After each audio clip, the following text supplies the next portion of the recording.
Assalamualaikum warahmatullahi wabarakatuh. Ya, kita masuk ke pertemuan kedua untuk mata kuliah PTIK, yaitu konsep dasar komunikasi dan teknologi komunikasi. Oke, kita lanjut ya.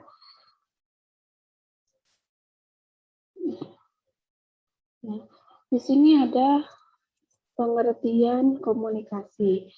Menurut Cherry, dalam buku Profesor Dr. H.H. Vichanda, MSc, komunikasi berasal dari bahasa Latin yaitu communis, yang artinya membuat kebersamaan atau membangun kebersamaan antara dua orang atau lebih.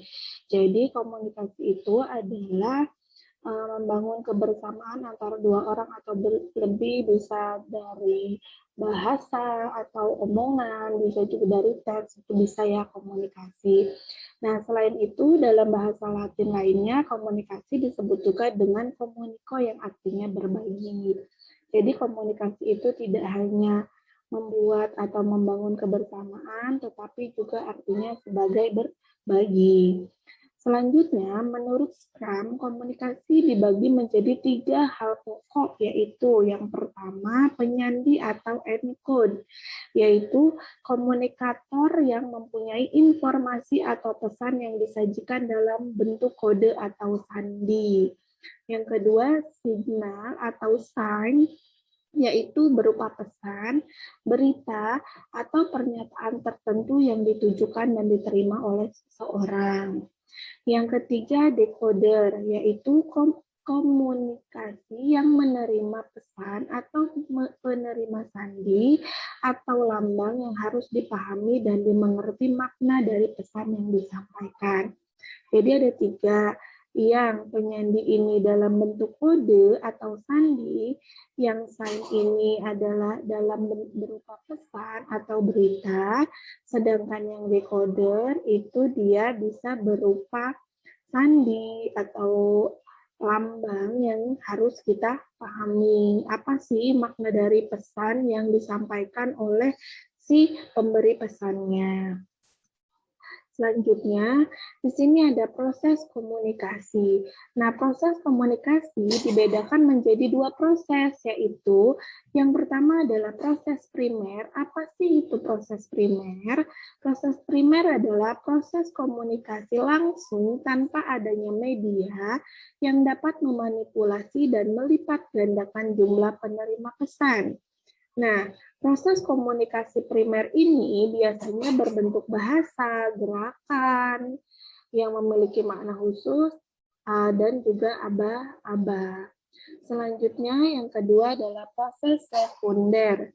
Nah, proses komunikasi sekunder ini berlangsung dengan mekanisme yang dapat melipat gandakan jumlah penerima pesan atau ditujukan untuk mengatasi berbagai macam hambatan fisik atau kebendaan yang akan menghalangi proses komunikasi primer. Nah, proses komunikasi ini dapat melalui telepon, HP, radio, dan satelit. Nah, jadi itu bedanya. Kalau untuk primer, dia hanya dapat memanipulasi dan melipat gandakannya, penerimanya tidak banyak, ya, hanya 1 orang. Nah, ini juga dia berbentuk gerakan atau makna khusus, sedangkan kalau sekunder itu lebih banyak lagi tujuannya, jadi si penerima pesannya lebih banyak. Selanjutnya, ada pengertian teknologi komunikasi. Nah, teknologi komunikasi adalah peralatan perangkat keras atau hardware dalam sebuah struktur organisasi yang mengandung nilai-nilai sosial yang memungkinkan setiap individu mengumpulkan, memproses, dan saling tukar-menukar informasi dengan individu-individu lainnya. Jadi kalau teknologi komunikasi ini adalah alatnya atau hardware-nya untuk kita saling bertukar informasi. Contohnya apa ya? Hardware-nya ada handphone, ada telepon, itu kan merupakan suatu hardware untuk kita menukar informasinya. Lalu ada penerapan teknologi informasi. Nah, yang pertama, penerapan teknologi komunikasi. Di sini terdapat 2 tahapan dalam penerapan teknologi komunikasi. komunikasi. Yang pertama ada tahapan inisiasi, yaitu usaha untuk mengumpulkan informasi tentang teknologi komunikasi, memahami dengan seksama dan merencanakan untuk mengadopsinya. Nah, jadi untuk inisiasi ini kita kumpulkan dulu informasi tentang teknologi komunikasinya. Kalau sudah kita pahami, terus kalau kita sudah paham, tinggal kita rencanakan kita mau mengadopsinya atau tidak. Nah, untuk tahap inisiasi juga memiliki dua tingkatan. Yang pertama, tingkatan agenda atau setting, yaitu munculnya ide untuk mengadopsi teknologi komunikasi demi menyelesaikan permasalahan informasi yang muncul. Yang kedua adalah tingkatan matching, yaitu kecocokan teknologi komunikasi yang diperlukan dan kemampuan untuk mengadopsinya. Jadi, kalau dua tahap ini semua hasilnya adalah positif, maka di situ kita bisa bisa menyimpulkan bahwa kita dapat mengadopsi dari si teknologi komunikasinya. Tetapi kalau misalnya dari setelah kita agendakan settingnya, kita cocokkan, ternyata negatif, ya itu tergantung dari si lembaga atau orangnya, apakah mau mengadopsi atau tidak dengan kekurangan yang sudah ada. Selanjutnya, masih di penerapan teknologi komunikasi, ini adalah tahapan yang kedua, yaitu tahapan implementasi. Nah, tahapan implementasi ini apa? Jadi, di tahapan ini, seluruh kegiatan yang dilakukan untuk menggunakan teknologi komunikasi yang diinginkan. Nah, tahapan implementasi juga memiliki 3 tingkatan. Kalau tadi yang awal ada 2, ini ada 3 tingkatan. Yang pertama, tingkatan redefining, yaitu mengatur, menyusun, dan memodifikasi struktur organisasi, atau mental serta kebiasaan bagi individu untuk keperluan teknologi komunikasi yang diinginkan. Jadi di sini kita atur, kita susun, kita modifikasi struktur organisasi atau kebiasaan-kebiasaan untuk keperluan teknologi komunikasi. Yang kedua, tingkat clarifying, yaitu meyakinkan pada semua anggota bagi sebuah lembaga atau diri sendiri bagi individu tentang sejarah teknologi komunikasi, sehingga tidak lagi menjadi sesuatu yang asing. Nah, jadi di sini kita yakinkan nih ke diri kita sendiri atau ke lembaga kalau teknologi komunikasi ini itu sudah menjadi sesuatu yang kita butuhkan sehari-hari, bukan sesuatu yang asing lagi. Selanjutnya yang ketiga adalah tingkatan routinizing, yaitu teknologi komunikasi sudah dapat diketahui secara jelas dan menjadi bagian dari infrastruktur atau fondasi dan tata letak sebuah organisasi atau sebagai pelengkap bagi kehidupan individu. Jadi di sini kita harus tahu nih jelasnya bagian infrastrukturnya itu dari si komunikasi ini apa, ya. Selanjutnya ada penerapan teknologi informasi yang kedua, perspektif tentang penerapan teknologi komunikasi. Nah, suatu organisasi atau lembaga pengguna teknologi komunikasi memandang penerapan teknologi komunikasi sebagai berikut. Nah, jadi perspektif dari sebuah lembaga teknologi komunikasi itu apa saja? Yang pertama adalah manajemen sistem, yang merupakan upaya atau usaha untuk mengoptimalisasikan hasil dari suatu sistem organisasi, perubahan yang dianggap sebagai suatu proses yang turun dari atas ke atas. Lalu, proses birokrasi merupakan usaha untuk mengubah kebijakan suatu lembaga berdasarkan persepsi atau opini manajemen puncak, dan perubahan ditentukan pembuat dan pengambil keputusan. Nah, jadi dari dua ini, kalau untuk manajemen sistem, yaitu usaha untuk mengoptimalkan suatu sistem organisasinya. Terus apabila ada perubahan-perubahan ini, yaitu dianggap sebagai proses, ya kan? Nah, kalau untuk birokrasi, ini usaha untuk mengubah kebijakannya. Ya, bukan sistemnya, tapi kebijakan dari lembaganya. Berdasarkan apa? Berdasarkan pendapat-pendapat dari manajemen di atas. Nah, dan perubahannya ini setelah kita setelah mendapatkan pendapat. Nah, perubahannya itu ya tergantung si pembuat sama pengambil keputusannya. Contohnya di sini, pembuatnya adalah misalnya programmernya. Pengambil keputusannya adalah si manajernya.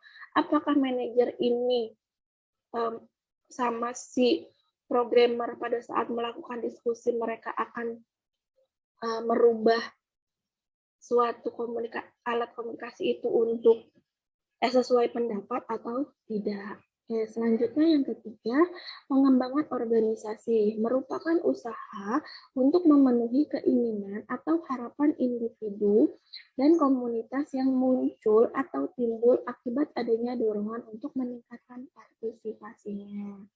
Nah, di sini yang tahapan ketiga ini yaitu usahanya untuk memenuhi keinginan atau harapan, karena semakin banyak orang yang melakukan komunikasi, semakin banyak partisipannya, maka akan semakin banyak juga apa yang diinginkan. Nah, ini sebagai pendorong atau dorongan untuk meningkatkan si komunikasi ini menjadi lebih baik. Lalu, proses tawar-menawar merupakan hasil proses tawar-menawar yang pada akhirnya akan menghasilkan jalan keluar yang kompromi. Nah, jadi dari yang usaha dari tadi sistem organisasinya, mengoptimalkan sistem organisasi, terus kita merubah kebijakan lembaga, selanjutnya juga kita memenuhi keinginan dari orang-orang yang menggunakan, maka di sini dilakukanlah nih tawar menawar nih. Misalnya si A pengen ini, B pengen ini, C pengen ini. Nah, setelah kita diskusikan, maka jalan keluarnya adalah dipenuhi semuanya atau solusinya apa dari masukan-masukan yang sudah ada. Ini yang proses terakhir. Oke, selanjutnya perspektif tentang penerapan teknologi komunikasi. Nah, perspektifnya ada 4. Yang pertama ada teknosentrik, yaitu terciptanya suatu perubahan dan dianggap sebagai faktor yang dominan yang fokus terhadap kapasitas dan tersedianya teknologi. Yang kedua, sosiosentrik, fokus pada situasi sosial yang terdapat pada sebuah lembaga atau organisasi, contohnya isu-isu sosial dan perubahan sosial. Yang ketiga, ada konflik, tertuju pada proses pengambilan keputusan, misal untuk menyelesaikan suatu konflik dibutuhkan penyelesaian dengan cara politik. Yang keempat, desain sistem, tertuju mulai dari teknologi, sosial, budaya, dan politik. Desain sistem dikenal juga dengan sebutan siklus kehidupan sistem. Nah, dari ada 4 macam perspektifnya, macam-macam ya. Yang pertama itu dia fokusnya ke kapasitas yang tersedianya. Yang kedua itu lebih fokus ke situasi sosial lembaga atau organisasi. Yang kedua itu dia lebih fokusnya ke pengambilan keputusan. Yang keempat yaitu tertuju dari semua aspek, ada teknologi, sosial, budaya, dan politik.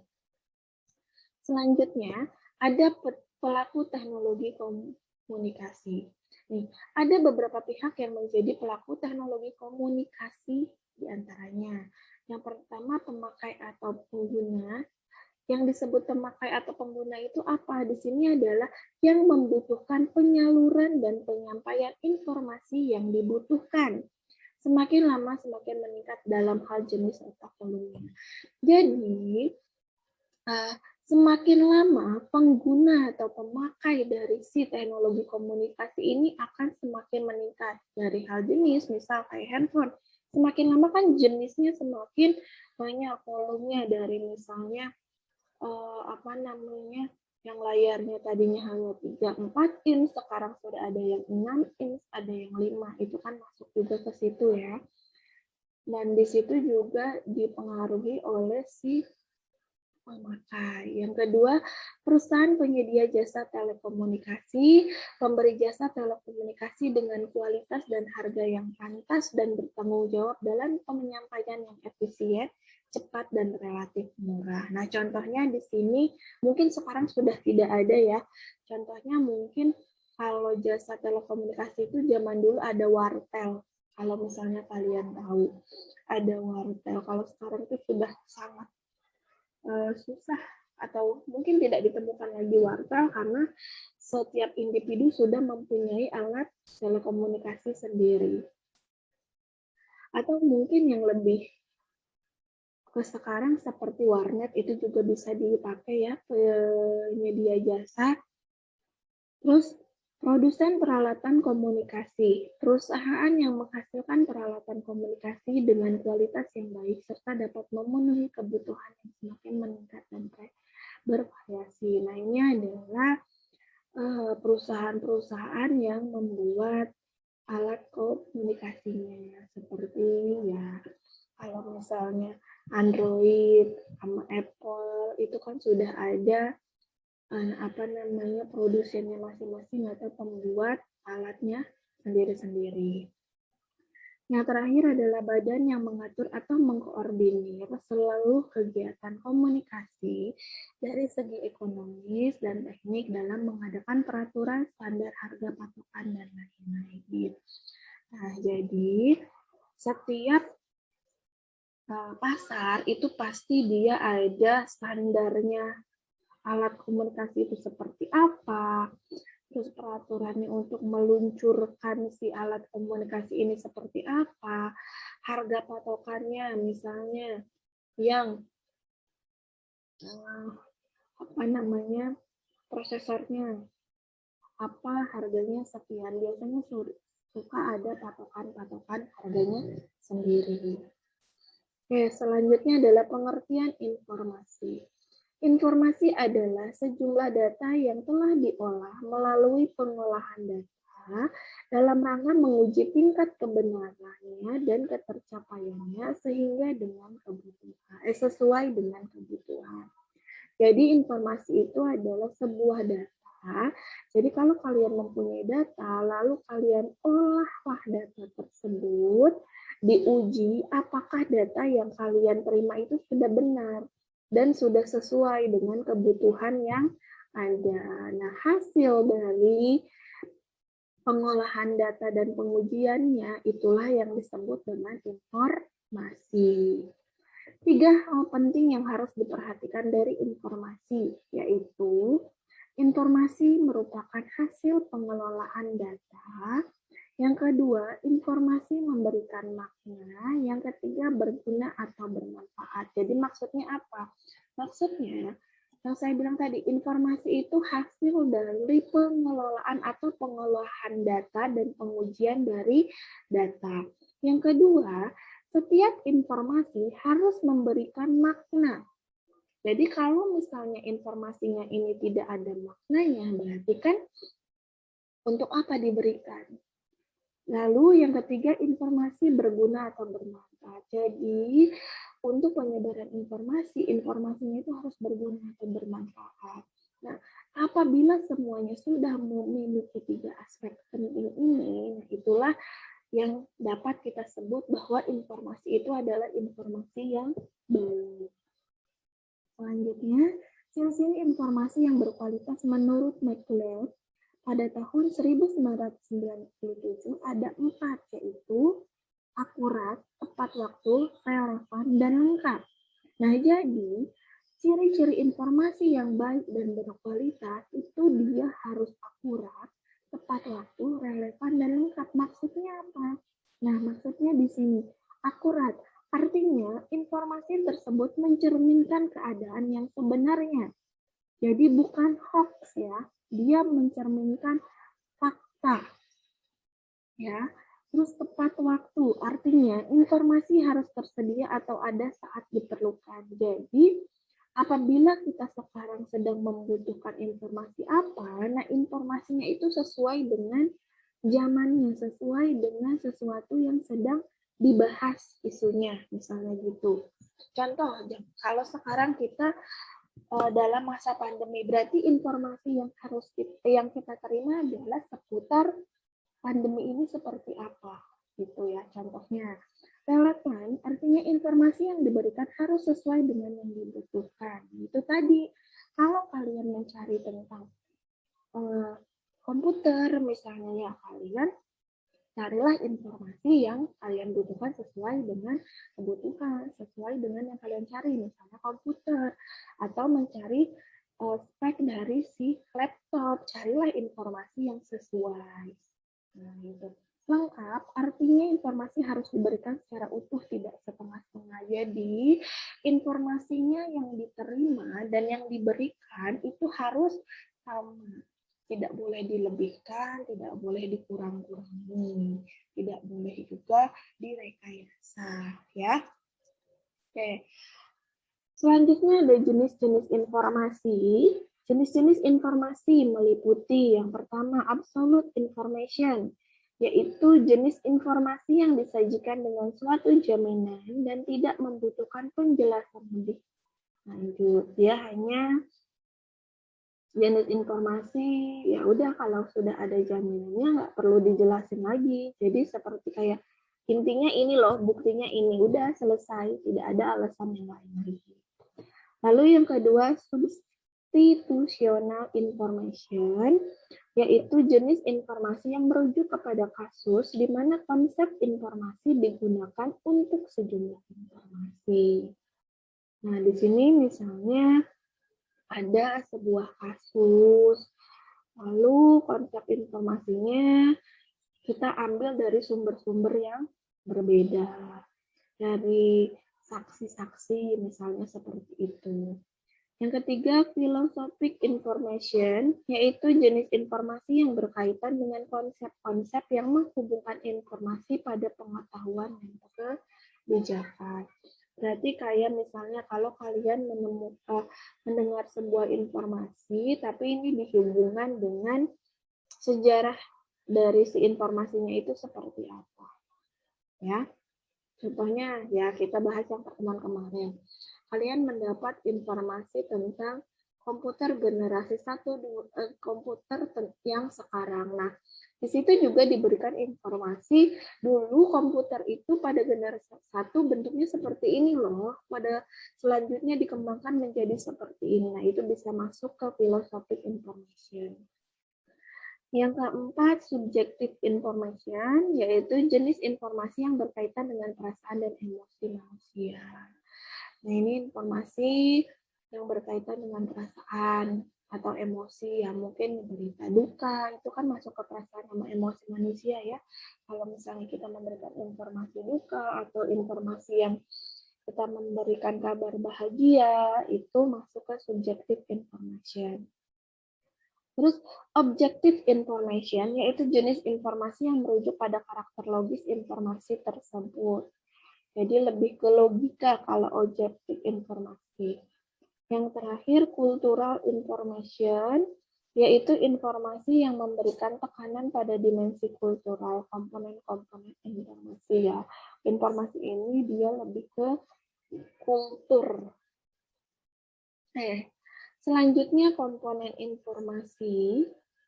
Berdasarkan analisis pendekatan sistem informasi, ada beberapa komponen informasi, yaitu yang pertama, root of information, yang artinya komponen inti dari informasi yang berada pada tahap keluaran pertama, sebuah proses pengolahan data yang biasanya disampaikan oleh orang pertama. Berarti root informasi ini adalah informasi dari orang A ke B. Nah, si B inilah yang menerima informasinya, yang akan mengolahnya, gitu ya. Lalu yang kedua, bar of information, yaitu badan atau batangnya informasi yang disajikan dan memerlukan informasi pendukung agar informasi pertama atau inti dapat pahami secara utuh. Oke, misal gini. Kalian punya sebuah kasus. Itu adalah root information-nya nih, ada satu kasus. Nah, kalian kan untuk mengolah data dan menghasilkan si informasi yang akurat tadi, yang baik, itu kan butuh data-data atau informasi-informasi pendukung lainnya. Ya. Nah, itulah masuk ke bar of information-nya. Lalu ada branch of information, yaitu informasi yang dapat dipahami apabila informasinya sebelumnya telah dipahami. Jadi kalau branch of information ini, sebelumnya si info ini sudah disampaikan dan sudah dapat dipahami. Nah, ini dari informasi ini tuh disebarkan lagi lah informasinya. Gitu. Stick of information yaitu komponen informasi yang sederhana dari cabang informasi.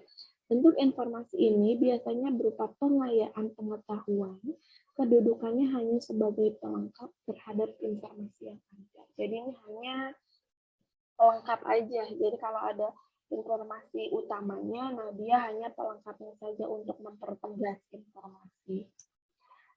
Selanjutnya ada debat of information, yaitu komponen informasi yang sifatnya semi-mikro, namun keberadaannya sangat dibutuhkan, sehingga di waktu yang akan datang informasi ini akan dikembangkan dicari orang lain. Jadi awalnya informasi ini tidak penting lah istilahnya, hanya segelintir, tapi lama-kelamaan itu informasi ini akan terus berkembang sehingga dicari oleh orang lain. Yang keenam, slave of information, yaitu merupakan informasi pelindung untuk menjelaskan kondisi dan situasi ketika informasi itu muncul ke permukaan. Seperti informasi tentang perakiraan cuaca, perakiraan kemarau panjang, dan terjadinya perakiraan terjadi gempa atau gerhana bulan atau matahari. Nah, kalau yang slave of information ini, dia seperti peringatan ya, peringatan informasinya diberi sebagai peringatan agar kita lebih berjaga-jaga, agar kita lebih berhati-hati, dan apabila kejadian itu terjadi atau yang informasi itu terjadi, kita sudah bisa mengatasinya seperti apa. Selanjutnya ada unsur-unsur teknologi komunikasi. Nah, unsur teknologi komunikasi ini ada 3, yaitu informasi dapat berupa tulisan, suara, musik, gambar, dan data yang memiliki spektrum frekuensi dan bentuk-bentuk yang berbeda. Jadi informasinya itu berbeda-beda bentuknya, tergantung kita menyampaikannya lewat apa, ya. Yang kedua, alat yang dipergunakan untuk meneruskan informasi. Jadi teknologi komunikasi ini ada juga sebagai alat yang digunakan untuk meneruskan informasi. Yang terakhir dengan media transmisi dan sistem modulasi. Nah, teknologi komunikasi ini cara kerjanya dengan apa? Medianya apa? Yaitu medianya transmisi dan sistem modulasi. Selesai ya untuk pertemuan 2 hari ini. Pertemuan kedua kali ini itu sedikit penjelasan yang bisa saya sampaikan. Saya akhiri. Assalamualaikum warahmatullahi wabarakatuh.